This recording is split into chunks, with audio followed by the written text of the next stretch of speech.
Yann Marguet est donc avec nous ce matin. Yann, tu es humoriste, tu es suisse. Tu me disais que tu faisais encore les allers-retours entre la Suisse et la France. Wesh. Quel courage.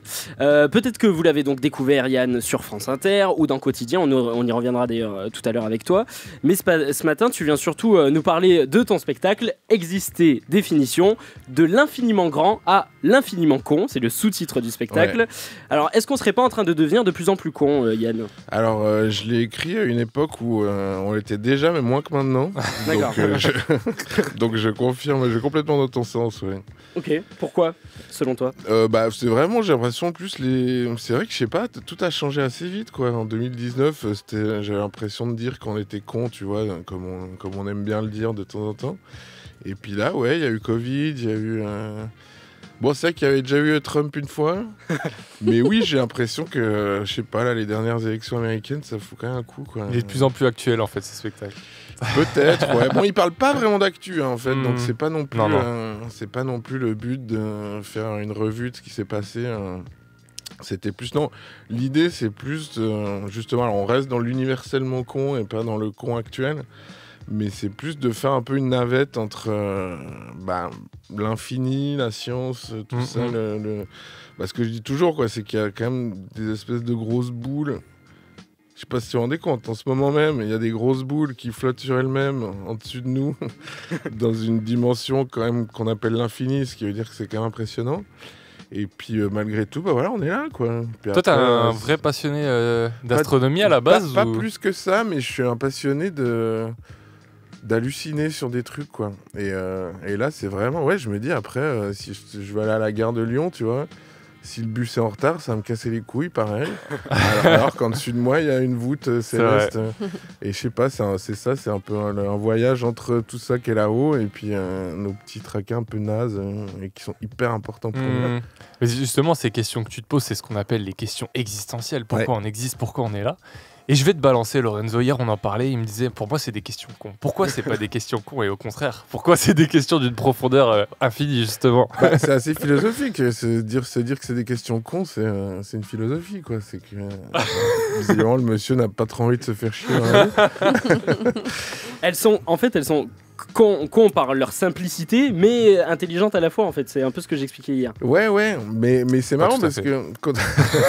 oui, j'avais bien compris que c'était pas ça. J'ai envie de me mettre des bâtons dans les roues ce matin. Non, mais tu vois, c'est marrant, je me disais hier, tu vois, justement, dans les questions politiques actuelles, à quel point... les gens voient pas, mais j'ai une épaule, j'ai un bras un peu dans un gilet de contention, je sais pas comment on appelle cette merde. Tu t'es blessé dans ton lit. Je me suis blessé dans mon lit. J'aurais difficilement pu me blesser ailleurs vu ma quantité de sport que je fais. Mais je sais pas, je suis allé chez le médecin, tu vois, puis il me dit c'est pas grave. Hein. Et tout d'un coup, je me suis dit mais le nombre de fois par jour on dit c'est pas grave. En fait, inconsciemment, on a tellement envie de pas se faire chier. On a tellement envie de pas se poser des questions, on a tellement envie que ce soit pas grave. Qu'en fait, rien n'est grave. Et puis j'ai l'impression qu'il y a des courants politiques où vraiment l'idée, c'est que ce soit pas grave, il n'y a rien qui est grave, c'est pas grave. Donc ça fait que l'écologie, on s'en fout. Ça fait que les guerres, voilà, bon, faut pas trop en parler, machin. Et Lorenzo, visiblement, est du côté un peu... et du côté, voilà, quand on existe, je me dédouane de tous les propos qui ont été rapportés. N'empêche que, bon, on rentre dans un truc un peu philo, mais c'est vrai que quand tu commences à te poser ces genres de questions, au final, la déduction, ça peut très vite être, rien n'est grave au final. Tu vois ce que je veux dire ? Écoute, oui, ça c'est aussi le but de l'humour, c'est de dédramatiser tout ça. Mais moi, ça m'a handicapé, surtout parce que je parle du moment où ça arrivait, c'était quand j'étais petit. Et puis en fait, depuis, j'essaye de débunker et comme il n'y a pas trop de réponses, je pense que mon mécanisme à moi, c'est l'humour pour dire qu'effectivement, comme toi, on s'en fout un peu. Quoi. Mais c'est marrant parce que là, t'as le bras en écharpe parce que tu t'es luxé l'épaule dans ton lit. Enfin, on ne sait pas encore exactement, mais en tout cas, il t'arrive souvent des trucs dans ton lit. Déjà, à 6 ans, t'as eu ton premier vertige existentiel parce que tu t'es perdu dans ton lit, tu savais plus retrouver la sortie, en fait, clairement. Comment est-ce que ça s'est passé quand t'as 6 ans, t'as eu ton premier vertige existentiel ? Est-ce que t'as vraiment eu un peu ces questions-là ? Écoute, c'est une vraie histoire. Ouais, je sais plus si c'était exactement à 6 ans, mais je sais que ma mère, je sais pas si elle avait bossé dans un hôtel Ibis ou quelque part où il faut serrer les lits, tu sais, vraiment les border de tous les côtés. Mais c'est vrai que je m'endormais. T'étais bien emballé. Je m'endormais souvent en étant extrêmement bien emballé dans du cellophane, quoi. Et puis, je sais pas, une nuit, je me suis réveillé et je trouvais pas la sortie, quoi. Je ferais pas la sortie. Vraiment, ça a duré jusqu'à ce que j'hurle. Ça a duré 5-6 minutes. Et on t'a sauvé, paniquer, rassure-nous. on m'a sauvé. Très bien. Et puis, je sais pas, ça m'a. On devait avoir. Je pense qu'on venait de parler de l'infini un peu avec mes parents, de c'est quoi les étoiles et tout. Et j'ai fait un lien entre cette nullité qui venait de m'arriver, parce que même à 6 ans, j'ai quand même conscience que c'était assez naze. Et oui, je me suis retrouvé dans mon lit un peu. J'avais un petit Velux avec vue sur l'infini. Et je me suis dit, putain, c'est quand même fou ce qui est en train de se passer. Incroyable. Et c'est ce jour-là que j'ai commencé, je sais pas si. J'ai l'impression qu'on a tous une vision de ça, ou un sentiment un peu de malaise avec ça. Puis moi, c'est vraiment ce truc d'ascenseur, de se voir de plus en plus petit, de plus en plus petit. Enfin, il y a des vidéos assez flippantes comme ça. D'ailleurs, il y a une vidéo qui dézoome d'une meuf qui est en train de bronzer sur une plage et qui va. Ah oui, ouais, et je après, vois très bien cette vidéo. Elle revient, elle va dans la meuf avec les cellules et tout. Et ça, c'est infernal, quoi. Et Yann Marguet est toujours notre invité ce matin à 8h25, chroniqueur chez France Inter. Yann, dans Quotidien aussi, et sur scène désormais avec ton premier spectacle. Enfin, désormais, ça fait pas mal de temps déjà. Exister, définition, que tu joues depuis du coup combien de temps 5 ans maintenant. Donc ça commence à faire. Nous. Non, on sait qu'en règle générale, écrire un premier spectacle, ça peut être parfois vertigineux, voire même fastidieux. Comment toi tu l'as vécu, cette partie écriture Alors, si je devais le mettre dans un livre de recettes, je dirais prévoyez. Dans les ingrédients, il faut 6 mois pour se dire qu'on n'est qu'une merde. Mais vraiment, c'est louer un bureau, s'asseoir, taper 3 lignes, se dire qu'on est une merde pendant 6 mois.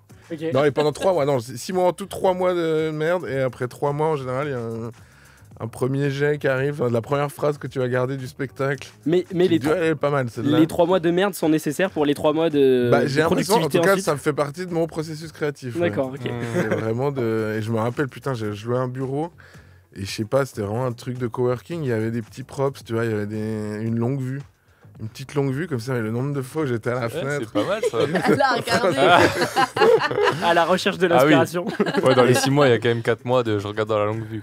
Et autre passe-temps si tu veux, mais pas foncièrement constructif, à part d'attendre et de mûrir le truc. Mais c'est très compliqué ça. Aussi dans les chroniques, c'est accepter que tout d'un coup, peut-être pendant, je sais pas, 30 minutes, tu vas bloquer sur une phrase, mais que ça veut pas dire que tu bosses pas, ça veut dire que c'est en train de monter, quoi. Mais doucement. Mais c'est angoissant. Faut qu'on parle de ton parcours. On le disait un petit peu en intro parce que c'est marrant. Là, t'as 40 ans, mais avant ça, t'as fait du droit à Lausanne. Ah ouais. T'as étudié. Ouais. Ah oui, c'est mon parcours vraiment. Ensuite, t'as étudié la haute criminologie. T'as arrêté. Tu t'es inscrit à la haute école pédagogique du canton de Vaud. Ensuite, t'as fait de la radio à Couleur 3. Ouais. Bon, en fait, tu savais pas ce que t'allais faire de ta life. On est d'accord. Non, écoute, j'avais des bonnes notes de manière globale. Et puis je me posais pas trop de questions, quoi. Il y avait un truc un peu dilettante de. Je sais pas, mais en plus c'était fou, quoi. Il y avait des trucs. Le lycée par exemple, je savais pas que ça existait. Genre au collège, à un moment, tu as des mecs qui viennent il y a un peu la journée, on va t'introduire au lycée et tout. J'étais ok. Et j'étais avec mon pote, je dis, tu vas toi? Il fait, bah ouais, attends, c'est le lycée et tout. Je dis, bon, bah on y va, quoi. Et après, il y a eu pareil avec l'université où il y a des mecs qui viennent. Il y a des meufs dans ma classe, c'est là, ouais, je vais aller à Neuchâtel faire la fac de journalisme. J'étais là, tu vas où toi? Il me dit, je pense que je vais faire droit à Lausanne. Je dis, ok, vas-y. Okay. Et en fait, j'ai fait tout ça. Et après, j'ai commencé à me poser des questions après droit parce que c'était quand même trop chiant. Enfin, il y avait un truc. En dernière année de bachelor, on parlait on avait vraiment des cas à résoudre où c'était à qui appartient le mur souteneur de la vigne de ces 2 vignerons, tu vois. Je me fais pas encore 2 ans de cette merde. Ouais. Et du coup, il y avait criminologie dans. Toi, t'as dit haute criminologie, je sais pas ce que t'entends par là, mais il y avait criminologie. C'est ce que j'ai lu, la haute criminologie, c'était pas n'importe quel type de criminologie. Alors disons qu'elle était haute. Attention. Et c'est ça que tout d'un coup, je me suis dit, mais c'est hyper sexy et tout. C'était moyen. Mais ça m'a pas empêché d'aller jusqu'au doctorat. Et là, tout d'un coup, je me suis dit, je vais pas le finir. Et le reste m'est tombé dessus, l'humour, tout ça. Mais ouais, du coup, t'as commencé l'humour assez tard finalement. À 32 ans, ouais. Mais tu faisais déjà un peu des petits, je sais pas, des petites vannes, des petits trucs à côté ou fatalement, quoi. Ouais. On m'a quand même demandé, enfin, on m'a proposé parce qu'apparemment il y avait quelque chose. Mais non, j'avais pas pensé à faire ça. Mais en plus, tu vois, je viens d'un bled où il n'y avait pas du tout d'option théâtrale, il n'y avait rien, quoi. C'était pas du tout une option pour moi de devenir humoriste, quoi. Donc ça m'est vraiment tombé dessus. Et ça a été quoi le déclencheur du coup? C'est que j'ai d'abord été auteur pour une radio privée. Et puis d'un coup, on m'a proposé de faire des chroniques, et puis ça a bien marché assez vite. Et là, je me suis dit, je crois que c'est ça que tu as envie de faire. Ouais. Mais du coup, ça a été quoi quand tu as commencé à bosser dans cette radio, quel type de chronique c'était? Comment tu t'es... En fait, j'avais assez vite mon style. Je sais pas comment dire, ça ressemble. Je pourrais dire que la première ressemblait déjà un peu à ce que je fais maintenant, quoi. En moins actu, parce que maintenant à Inter et Quotidien, il y a vraiment un truc actu. Mais c'était plus justement parler de tout et de rien et de vraiment définir un peu des concepts et essayer de les traiter globalement, quoi. Ouais. Et Yann Marguet est avec nous depuis 8h ce matin. Yann, je le disais tout à l'heure, tu es chroniqueur sur France Inter dans Zoom Zoom Zen et aussi chez Quotidien le vendredi, donc on te retrouve ce soir. On est sur des millions d'auditeurs et de téléspectateurs. C'est là d'où émerge pas mal de talents dans l'humour d'ailleurs. Pour toi, comment c'est de vivre tout ça de l'intérieur? Franchement, quand on parlait de mon parcours avant, et c'est vrai que comme à 32 ans, je faisais pas ça. C'était pas donné, quoi. C'était pas donné, non. Et je suis pas très impressionnable, disons, parce que comme je m'y suis mis sur le tard, tu vois, il y a un truc où j'étais déjà vieux, quoi. Donc je suis là, je fais les trucs, on me dit de venir, je viens. Est-ce qu'il y a quand même une pression ou une discipline à avoir Ouais, oui. En fait, j'écris tout le temps, quoi. Ma semaine, c'est vraiment lundi, mardi, mercredi, écriture, jeudi, train. Chronique, vendredi tournée, samedi tournée, dimanche rentrée, et après je repousse mon rocher en haut de la montagne. Donc oui, puis j'aime bien passer. Maintenant j'ai aussi pris des auteurs sur et France Inter. Enfin France Inter, j'écris avec ma meuf. Ok. Et Quotidien, j'écris avec ma meuf et des potes qui m'ont toujours filé des coups de main. Dont un qui est quand même assez connu, un Suisse qui est assez connu, Thomas Wiesel. Ok. Je sais pas si ça veut dire quelque chose. Et du coup, sinon j'arriverai pas. Maintenant, il y a trop de trucs. Et je pense que mon inspiration aussi, c'est un petit peu tari avec les années. Donc le process, il est comme ça. Et puis, oui, je disais, je suis pas impressionnable, mais j'avoue qu'il y a 1 an et demi, quand j'ai clippé mon badge France Inter à mon badge Quotidien, je me suis dit, tu t'es quand même bien démerdé. Là, on y est, là. Ouais, c'est marrant que tu écrives avec ta meuf. Moi, je l'ai appris en me renseignant parce que je le savais pas. Mais c'est vrai que tu fais quand même des chroniques sur des thèmes qu'on pourrait qualifier d'assez féministes. Tu as parlé évidemment des viols de Mazan, les réactions qu'il y a eu autour de ce procès-là. Tu as parlé des protections hygiéniques dont on va enfin connaître la composition. C'est cool, hein. Ouais, non, mais est-ce que c'est aussi parce que tu écris avec ta meuf que tu as aussi des angles un peu de ce type-là? Ça m'intéressait déjà avant. J'ai fait même des chroniques là-dessus avant MeToo. C'est vraiment le connard qui se la ramène. Si jamais avant MeToo, c'était déjà avant féministe. Mais fait en 2016. Non, mais pour dire, c'est un sujet qui a été depuis longtemps dans mes textes. Mais je pense qu'effectivement, écrire avec une femme permet d'aller dans un détail et d'avoir des idées qui sont autrement plus précises. Et plus lié au public féminin que ce que j'aurais moi, quoi. Mais parce que quand tu dis moins d'hommerie, si tu veux. Quand tu dis j'écris avec, c'est quoi? C'est vraiment elle te propose des blagues ou c'est plus sur les sujets? Non, on réfléchit les sujets ensemble, beaucoup. On lit les deux beaucoup sur le sujet. On prend des notes ensemble, on les échange. Après, moi, j'écris, mais je la consulte un peu tout le temps. Dès que je suis en galère, je l'appelle. Et puis après, il y a la relecture où là, on s'engueule beaucoup parce qu'elle est vraiment, tu sais, à la virgule, quoi. Non, c'est pas ce mot. Ouais. Moi, je suis là, à la fin de la journée, je suis là, putain, on s'en branle des mots. Elle dit non, ça passe pas. Mais tu la rémunères ou quoi? Parce que travail invisible, attention. Hein. Non, je la rémunère. Je la rémunère à concurrence de ce que je peux parce que on le sait, les chroniques, notamment Radio France, ne sont pas forcément toujours très bien rémunérées. Oh là. Mais en tout cas, je lui donne un pourcentage que son travail représente. Et voilà, on se débrouille comme ça, quoi. C'est un taf de duo, quoi. C'est un taf de duo, et puis surtout, c'est hyper important, et je trouve ça enrichit les trucs justement de s'engueuler à la fin pour un mot, quoi. Parce que ça fait qu'à la fin, c'est quand même un peu un boulot artisanal et d'orfèvre où on n'a pas lâché, quoi. Quand il y avait un truc qui sonnait bizarre, on l'a pas mis. Et sur Quotidien, ta chronique, elle s'appelle Vivement qu'on crève. Le titre, il est assez puissant, assez évocateur. Comment t'es arrivé à cette formulation? Est-ce que c'est un truc que dans le fond, tu penses un petit peu? C'est drôle parce que c'était une chronique sur Inter d'abord, dans Zoom Zoom Zen, où je finissais en disant c'était un mec qui venait, je sais plus, quelqu'un, Zetoun, qui avait écrit un bouquin qui s'appelait Le suicide de l'espèce, qui parlait du fait que la courbe d'espérance de vie était en train de s'inverser, à cause notamment de tout le bordel et des trucs saturés qu'on se mettait dans le corps. Et je sais pas, j'avais fini en disant, ça me donne envie d'appeler cette chronique Vivement qu'on crève. Et il y a eu la discussion avec Quotidien pas longtemps après. J'ai dit, écoutez, tout ce que je dis à Inter, j'ai envie de le finir par Vivement qu'on crève parce que c'est pas trop glauque pour vous.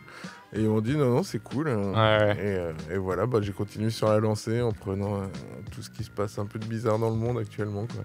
Et pour en revenir sur ce côté un peu compétitif, pression, etc., quand tu as une chronique qui est un peu en dessous, parce que ça peut arriver quand on en fait une toutes les semaines, forcément, il y en a qui sont un peu en dessous, comment tu te sens? Est-ce que tu passes un mauvais week-end ou est-ce que tu te dis, tant pis, ça arrive? Non, je me dis que ça arrive. Vraiment, je me dis que ça arrive parce que... Il y a tellement de paramètres aussi. Au pire, c'est la faute de ta meuf, et puis voilà. exactement, avec son putain de mot. Non, je t'avais dit qu'il fallait pas dire ça. Non, mais écoute, je le vis bien parce que Inter, c'est différent parce qu'Inter, j'ai vraiment mon équipe où je sais qu'ils rigolent et qu'ils se marrent tout le temps et que en général, ça peut pas bider. Quotidien, t'as vraiment des invités, t'as un public, t'as une ambiance qui était juste là avant.